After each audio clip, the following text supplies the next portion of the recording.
What's up, people? Tophe here, and today I'm going to make a guide for you on the Big Chinchompa, Hunter Distraction and Diversion.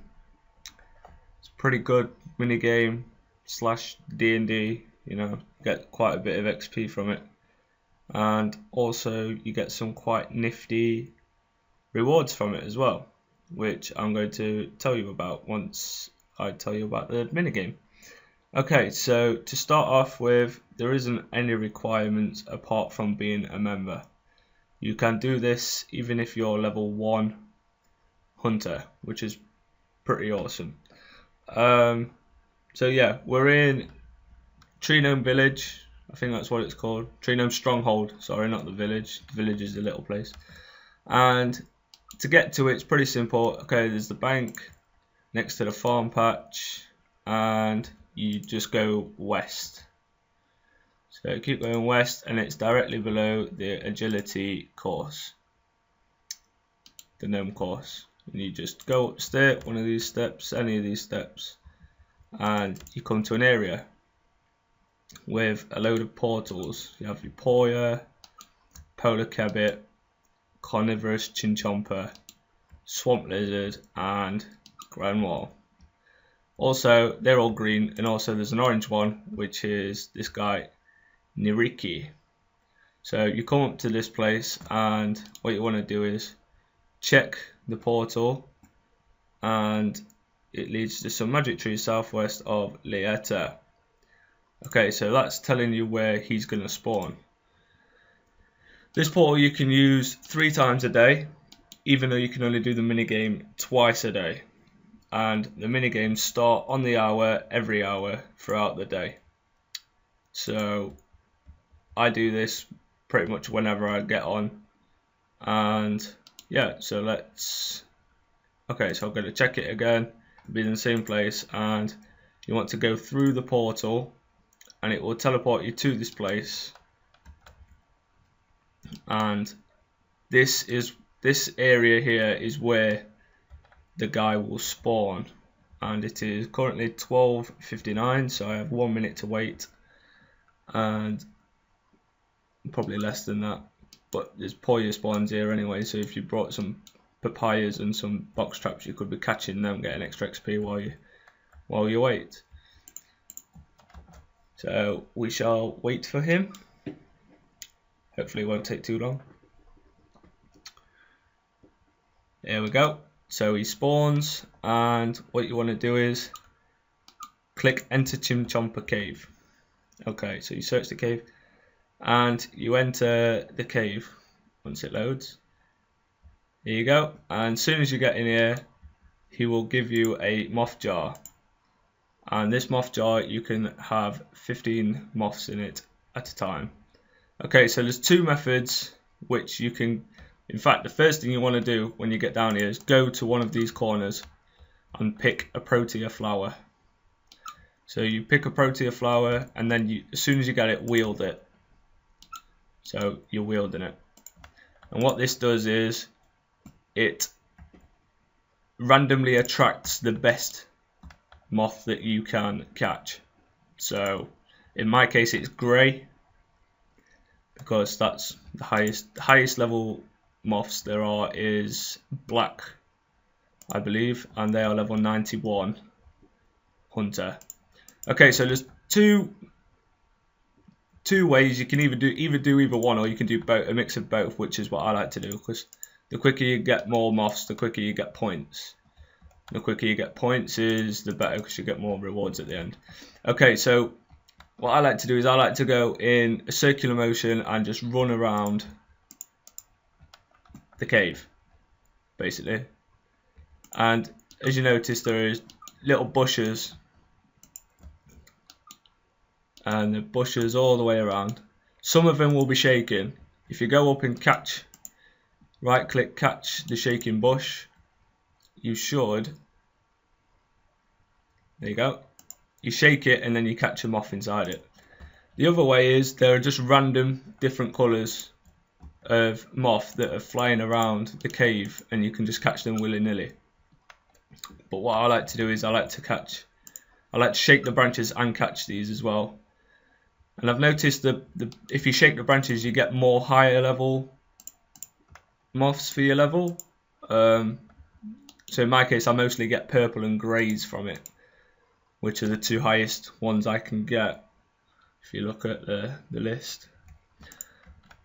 So yeah, you keep going until, okay, so I'm on 14. You keep going until you have 15, until your jar's full, and then you come to the middle and empty jar into the nest. And as you see, you get a chunk of XP and also some points. So pretty much you just keep doing this, running around, catching as many as you can until you are completely full again, and rinse and repeat. Each game is 20 minutes long, so you have to be quite quick. The first game I didn't get 1500 points, which is the maximum you can get. You can get more XP than that. Once you've got 1500 points, you can still keep filling your jar and keep getting XP once you've emptied them into the middle. But you won't get any more points than 1500, which is the maximum amount of points you can get for the rewards. But like I say, you can do this twice a day, so that's 3000 rewards. So I can get 300 tickets, Grenwall tickets per day, which isn't bad at all. Okay guys, so I'm gonna leave the video here and I shall come back to you when the game's finished, and I will show you what to do at the end and what you can do with your tickets. Okay guys, see you in a bit. Okay guys, so it's around the 15-minute mark so far, and I've got my maximum points. So if you really work at it, you can fill your points quota up pretty quickly, and then everything else is just extra XP really. So far I've got 38k Hunter XP, I believe. But obviously I've got 5 minutes left yet, so I shall get back to you when it's finished. Okay guys, so I forgot to mention that there's two ways to finish the game. There is the timer running out, and there is also if the quota gets full to 100%, the Plutonial Chinchompa will be put to sleep, and that ends the game. And that was like 30 seconds after I made that last clip. So okay, so my final score was 1500 and I gained 1500 points. Okay, so once you get the points, you go to Nairiki, I think his name is, and you go and click on rewards. Okay, so there's a few rewards. There is Swamp Lizard tokens, tickets, Carnivorous Chinchompa tickets, Poya tickets, Polar Cabbit tickets, Grenwall tickets, Protea flowers. They're pretty much pointless because you can pick them for free for them there.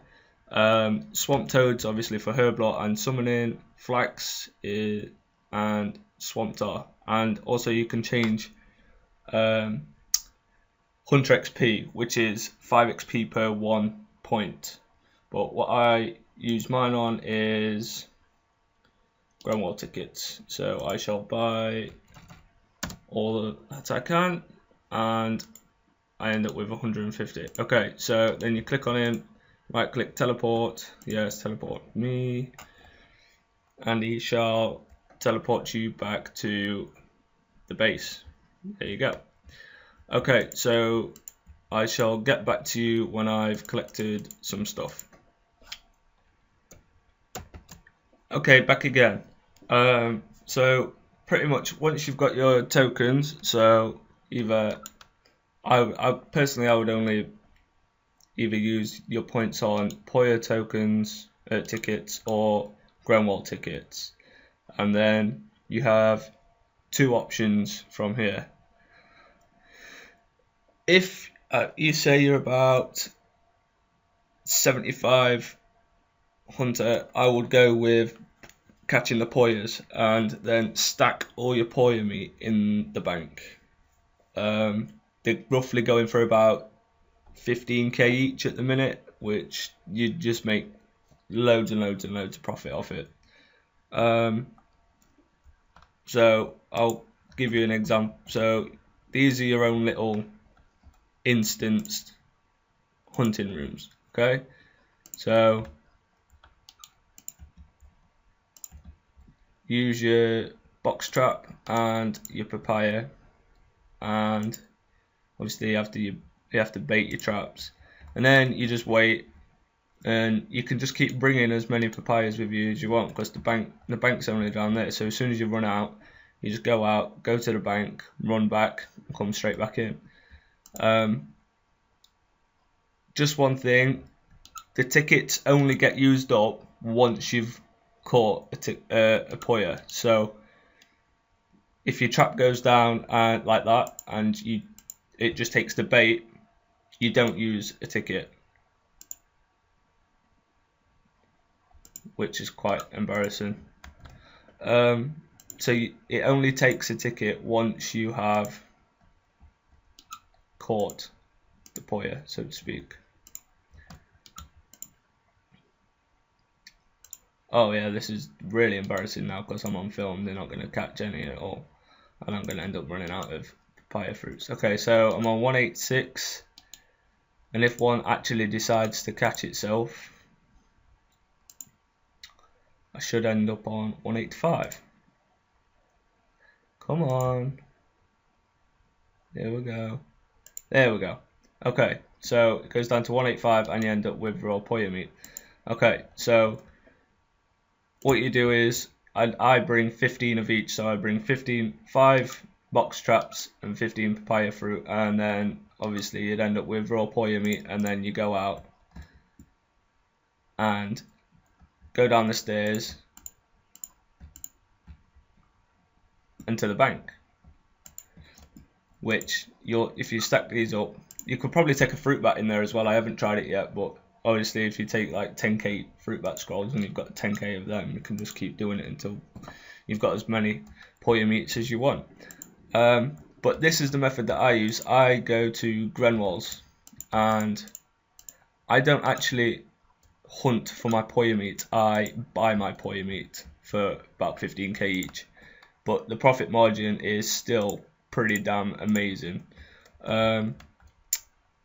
So probably, as most of you know, Grenwalls drop like between, I think it's 13 and 21 Grenwall spikes, and sometimes a high level herb as well, a grimy high level herb, up to dwarfweed. I don't think they drop torstalls or snapdragons. So yeah, and even in buying them for 15k each, you still make a massive amount of money. Okay, so that meat cost me 14k. So say that's 30k, and